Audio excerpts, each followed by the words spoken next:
चलिए गाइज, अब और आगे चलते हैं। अगला स्लाइड हमारा आता है, अगला स्टेप है जो हमारे इस प्रोसेस का, पोर्टफोलियो मैनेजमेंट प्रोसेस ही चल रहा है अभी। फिफ्थ स्टेप जो आता है वो आता है इसका सिलेक्शन ऑफ सिक्योरिटीज़।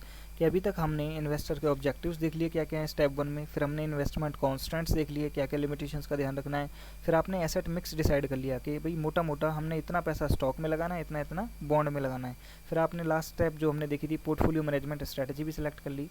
अगला आता है सिलेक्शन ऑफ सिक्योरिटीज़ कि अब एक्चुअल में हम सिक्योरिटीज़ को सेलेक्ट कर रहे हैं।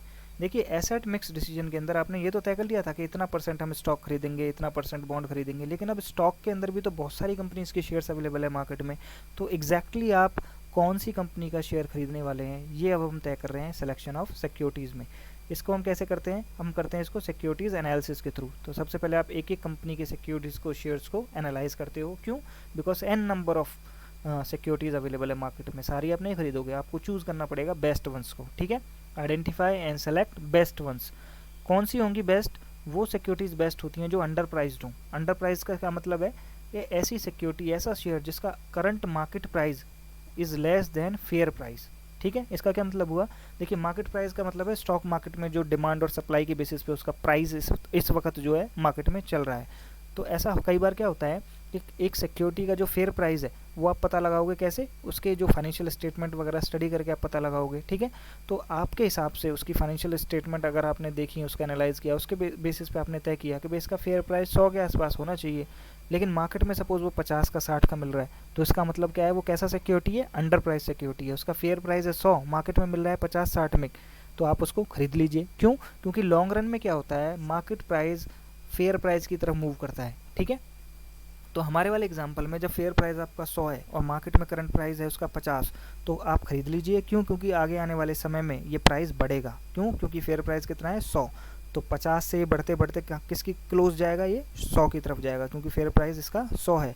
ऑपोजिट केस में अगर सपोज किसी शेयर का फेयर प्राइस है 100 रुपये, लेकिन मार्केट में वो इस वक्त बहुत ज़्यादा डिमांड होने की वजह से वो सपोज 150 रुपये का चल रहा है, तो ऐसे शेयर्स को आप मत खरीदिए। क्यों? क्योंकि लॉन्ग रन में मार्केट प्राइस किसकी तरफ जाता है? फेयर प्राइस की तरफ। तो ये 150 से किस घटेगा? घटकर 100 रुपये की तरफ ये जाएगा। ठीक है, तो आपने क्या करना है, सिलेक्शन ऑफ सिक्योरिटीज़ के अंदर अंडर प्राइस सिक्योरिटीज़ को आपने ढूंढना है एक एक शेयर का एनालिसिस करके। अब शेयर्स के जो एनालिसिस हैं उसके करने के भी दो मेथड हो सकते हैं, एक है फंडामेंटल एनालिसिस और दूसरा है टेक्निकल एनालिसिस। फंडामेंटल एनालिसिस में क्या होता है कि आप फंडामेंटल्स हैं, जो कंपनी के जो बेसिक्स चीज़ें हैं उनका आप स्टडी करते हो और उनके बेसिस पे तय करते हो कि भाई इस शेयर को खरीदना चाहिए या नहीं खरीदना चाहिए। क्या होते हैं फंडामेंटल्स एक कंपनी के?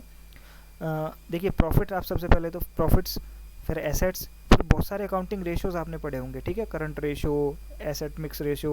ठीक है, जो 11th-12th में आप अकाउंटिंग में पढ़ते हो बहुत सारे अकाउंटिंग रेशियोज, वो सारे अकाउंटिंग रेशियोज हम देखेंगे कंपनी के कैसे हैं, मार्केट शेयर कैसा है, ईपीएस कैसा है, डीपी रेशियो क्या है। डीपी रेशियो से मेरा मतलब है डिविडेंड पे आउट रेशियो। ठीक है, ईपीएस यानी अर्निंग पर शेयर, जो फाइनेंशियल मैनेजमेंट में आपने ये पढ़े होंगे चीज़ें। ठीक है, डिविडेंड ग्रोथ रेट क्या है, ये सारी चीज़ें जो फंडामेंटल्स कहलाती हैं, ये सारे जो रेशियोज हैं, नंबर्स हैं, ये क्या कहलाते हैं? फंडामेंटल्स, जो आपको उसकी फाइनेंशियल स्टेटमेंट से पता लग जाएंगे। ठीक है, तो किसी कंपनी का फंडामेंटल एनालिसिस करने के बाद अगर आपको लगता है कि भाई ये स्टॉक में अच्छा है, बाकी स्टॉक्स के मुकाबले ये सारे फंडामेंटल्स इसके अच्छे हैं, तो वो कंपनी क्या कहलाती है? एक फंडामेंटली स्ट्रॉन्ग कंपनी कहलाती है। फिर आप उस स्टॉक को खरीद सकते हैं, प्रोवाइडेड कि उसका जो करंट मार्केट प्राइस है वो कम होना चाहिए फेयर प्राइस से। ठीक है, तो ये फेयर प्राइस आप कहाँ से निकालोगे? फंडामेंटल एनालिसिस करके फेयर प्राइस निकाल लोगे, और फेयर प्राइस को फिर कंपेयर करोगे किससे? मार्केट में क्या प्राइस चल रहा है। अगर मार्केट प्राइस कम है तो खरीद लीजिए, अगर ज़्यादा है तो मत खरीदिए। ठीक है, दूसरा तरह का जो एनालिसिस आता है वो आता है आपका टेक्निकल एनालिसिस। ये बिल्कुल अपोजिट है। Technical analysis is based upon market price movements of a security. Technical analysis के अंदर आप उसकी फाइनेंशियल स्टेटमेंट वगैरह का एनालिसिस नहीं करते। इसके अंदर एक ये बिल्कुल ही डिफरेंट स्कूल ऑफ थॉट है। ये कहते हैं टेक्निकल एनालिसिस वाले कि जो एक शेयर का जो प्राइस है वो एक पार्टिकुलर पैटर्न फॉलो करता है। ठीक है, अजम्पशन क्या है टेक्निकल एनालिसिस के अंदर? That market price of security follows a pattern या ट्रेंड।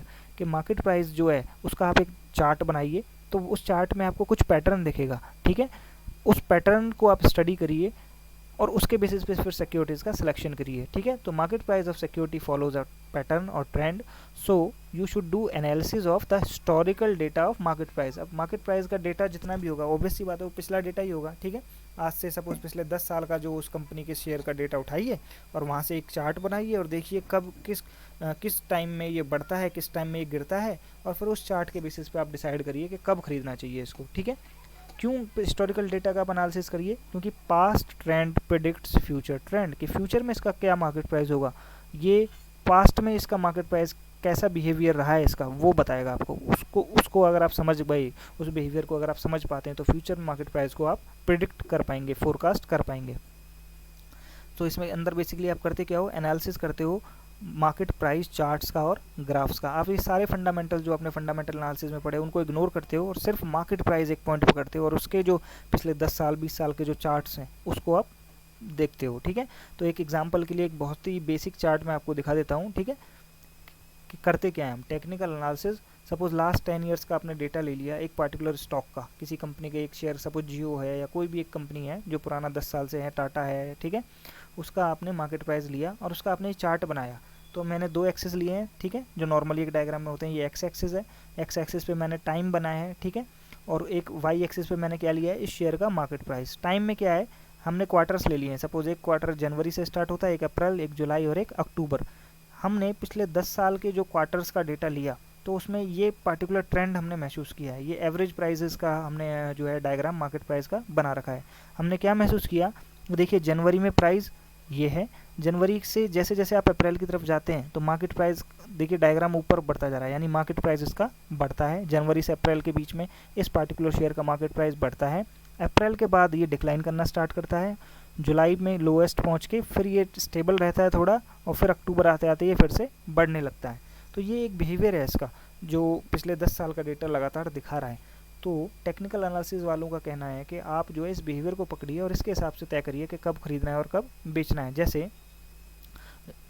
इसमें जो लोएस्ट पॉइंट है वो रहता है कहाँ, जुलाई के आसपास। तो इस शेयर को खरीदने का बेस्ट टाइम कब है, जुलाई के आसपास। बेचने का बेस्ट टाइम कब है, अप्रैल और जनवरी के बीच में, जहाँ इसका हाईएस्ट पॉइंट है, लगभग मार्च के आसपास, फरवरी मार्च के आसपास ये अपने पीक पर होता है, तो वहाँ आपको इसको बेच देना चाहिए, ठीक है। यही तो आपका गोल है ना, सस्ता खरीदिए महंगा बेचिए तभी गेन होगा, ठीक है। तो जुलाई के आसपास इसका सही टाइम है खरीदने का, और इस शेयर को बेचने का सही टाइम क्या है, मार्च और अप्रैल के आसपास। तो ये टेक्निकल एनालिसिस वाले कहते हैं कि इस तरह से आप हर शेयर का जो है ना डेटा लीजिए, उसका कोई डायग्राम वगैरह बनाइए और उस डायग्राम से कोई पैटर्न पकड़ने की कोशिश करिए कि कब इसको खरीदना चाहिए और कब इसको बेचना चाहिए। फंडामेंटल्स को स्टडी करना बेकार है इनके हिसाब से, ठीक है जी।